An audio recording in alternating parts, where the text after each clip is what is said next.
શિયાળાની ઋતુ દરમિયાન સુરતની આજુબાજુમાં વિદેશી પક્ષીઓ નજરે પડતા હોય છે, પરંતુ ઉનાળામાં ગરમીના સમયમાં ઓલપાડ ખાતે આવેલ દામકા નજીક વેટલેન્ડમાં બતકની સૌથી રેર પ્રજાતિ ગણાતી એવી ફ્લુવસ વિસ્લિંગ ડક જોવા મળ્યું।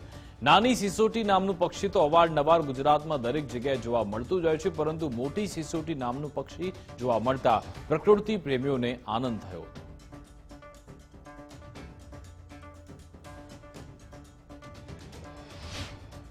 મારા અત્યારે છે તે મેં 19 તારીખે છે તે ફ્લુવલસ વિસ્લિંગ ડકનો ફોટો પાડ્યો છે, જેનો ગુજરાતમાં એટલે આપણા ઇન્ડિયામાં બહુ જ ઓછા રેકોર્ડ છે અને મેઇનલી ગુજરાતમાં ખાલી એક જ રેકોર્ડ હતો ઘણા વર્ષો પહેલા। અને બીજી વસ્તુ એ છે કે એ જે ડક છે તે મોટે ભાગે ઇન્ડિયાની બહાર અથવા તો અરુણાચલ પ્રદેશ કે વેસ્ટ બંગાળના વિસ્તારોમાં જોવા મળે છે, કે જેનો આપણી એરિયા બાજુ કે આપણા વેસ્ટર્ન ગુજરાતના એરિયા બાજુ કોઈ એનો રેકોર્ડ નથી।